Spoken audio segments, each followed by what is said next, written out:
Hello, and thanks for watching Focus, a show that focuses on community, unity, and service, featuring nonprofits and community heroes. I'm Chris Giard.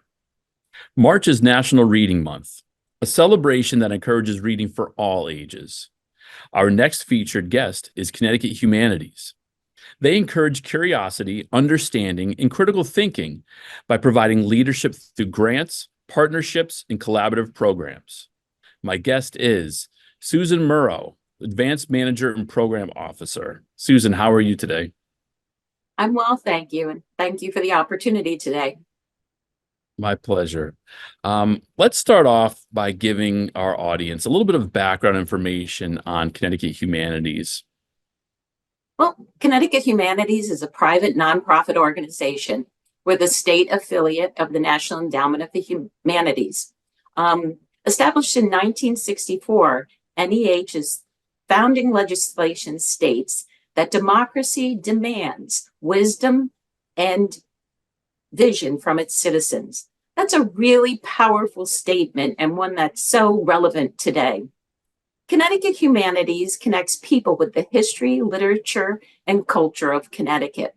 We're a statewide organization, so we serve all 169 towns, the 5 congressional districts, and the 5 recognized tribes. Through grant funding and capacity building, we inspire storytelling, lifelong learning, and informed public dialogue. This year, 2024, Connecticut Humanities celebrates their 50th anniversary. Wow, 50 years. And this, I'll be completely honest, I just recently learned about Connecticut Humanities. I know you've been around obviously for a while. That's really great. I know there's so many programs that you guys have to offer, and today we're going to be talking about the Book Voyagers program. So, can you tell me a little bit about the program and its role in your organization and what you do? Certainly. Book Voyagers is Connecticut Humanities literature program for families and children. We partner with schools, libraries, and community-based organizations across the state. We prioritize reaching economically challenged communities where we try to target youngsters with the least opportunities for enrichment activities. We also prioritize getting books in the hands of each participant. The number of books that a child has access to directly impacts their academic success, which isn't surprising. But what is surprising is that it doesn't matter if they read them or not, even if they just have access to the books. It connects them to a community of readers. It puts value on knowledge and learning and boosts their self-esteem. Book Voyagers offers 4-part reading and discussion series. They're theme-based. So, for example, we have K is for kindness, turning obstacles into opportunity, and very popular in the spring is our Growing Green series, which promotes environmental awareness. We also support programs such as storytellers, writing, drawing, and cartooning workshops, puppet performances, theater performances, and other cultural events. We're committed to IDEA throughout our programming. We provide diversity with the sites that we work with books and authors, and our facilitators and presenters. I know, when I was young, reading was so instrumental in the development of my formative years. I'll be the first to admit Shel Silverstein was my favorite, The Light in the Attic.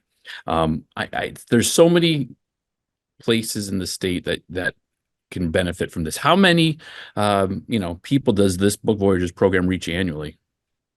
We do about 150 sessions a year, and usually that's around 3,500 plus people. So we make a good impact. And we try to do programming all around the state. Just earlier this spring, we did a lot of programming in the eastern part of the state in the Quiet Corner. We supported programming at the Killingly, Ledyard, and Thomaston libraries in celebration of Take Your Child to the Library Day, which is annually on the first Saturday of February. So we Take Your Child to the Library Day encourages families to come into the library, even if they're not regular patrons, to join in the fun, see what the libraries have to offer, and see their friends and family. One of our special programs last year was we hosted Marine veteran and author Craig Grossi at Subbase New London, which was Wow. really an amazing experience. Craig rescued his dog Fred on the battlefield of Afghanistan, and their friendship it just is a wonderful story. Their struggles and triumphs and how they overcame the challenges. Fred was very supportive to help Craig make the transition back into civilian life. And their message of stubborn positivity really resonated with the over 1,200 young sailors that we had there that day. It's a visit they won't soon forget. What a great story. It's touching too. And I know having that connection with pets, and trying to document that it's heartwarming. And Um, a dog is always great. yes, yes. Makes great characters in books too, right? Um, so we've talked about some of the program and how many people it reaches, in Connecticut and the impact.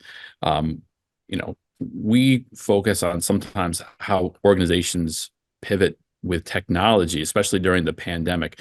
What is something that Connecticut Humanities did in technology and how it impacted your operations since the pandemic? Was there anything you kept doing once we got the all clear to be back in person? Well, first of all, like everyone else during the pandemic, we pivoted to virtual programming, which, to tell you the truth, was a lot more successful than I had anticipated. Mhm. I really didn't see the transition of gathering people like most of us. We didn't have any experience with it. But what we found was that the participants were thrilled to be able to see their friends, neighbors, classmates when everything was remote at the time. Everyone's lives were disrupted.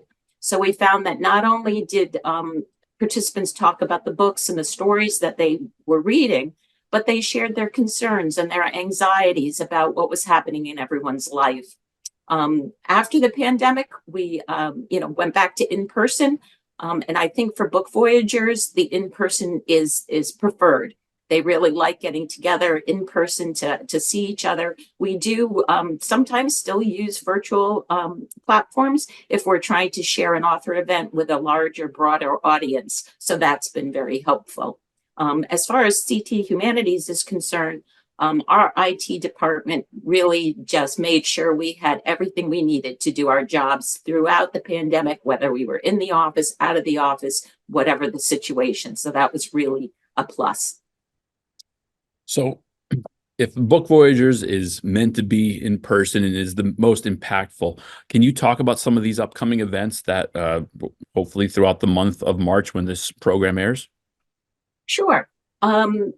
Spring happened to be a huge season. We do our program seasonally, fall, spring, and summer.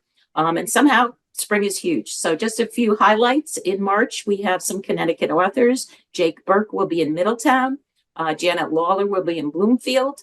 In April, we have Pumpernickel Puppets, which will be at the Willimantic Public Library doing their program Sir George and the Dragon. Hartford Public Library is hosting a bilingual series, Picture This. And West Haven Public Library is doing some theater workshops with their youngsters. I'm really thrilled to say that master storyteller Leni Del Siemens is going to be doing performances throughout May. She gives English and Spanish stories that are of kindness, inspiration, and overcoming adversity. This is a special treat because she used to be in Connecticut, and now that she's in another state, we don't often get the chance to bring her back. So everyone's really anticipating this. Great. So the question for you, Susan, is, why did you get involved in this kind of work, and what does it mean to you to help bring a program like Book Voyagers come to life? Well, I'm a librarian by profession, and I spent the first half of my life in a public library. So this was a natural fit for me. I'm passionate about Book Voyagers, and I'm so happy to be able to connect kids with books and stories, and to really share the joy of reading. As a youngster, I didn't like reading. And so fortunately, somehow I became a reader. But I like to think that we're, a little bit of that piece to the puzzle for some kids. It's very rewarding work. I'm the only one in our office that gets evaluations back that have drawings and glitter. And phrases like, "We love book voyagers. When are you coming back?" Some kids are amazed that they get to keep the book. Others say things like they never knew reading could be fun. Some tell me things like, "I learned how to be a better listener. I learned how to take turns." And I think, wow, what an important life lesson. So I really feel like we're doing good work out there. I'm really thankful to Connecticut Humanities and our funders for making these programs possible and to reach so many kids and families across the state. And what would be the best way for the people watching this right now to get involved and contact CT Humanities? Sure. Well, our website is very informative. It's cthumanities.org. You'll see an events calendar on there, so you'll see what programs we're hosting around the state. There's also additional information about Book Voyagers if a site wants to host a program.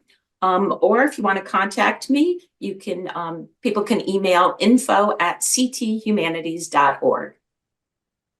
Thank you so much. So, Susan Muro, the Advancement Manager and Program Officer for CT Humanities, thank you so much for joining us today on Focus. Thank you, and happy reading.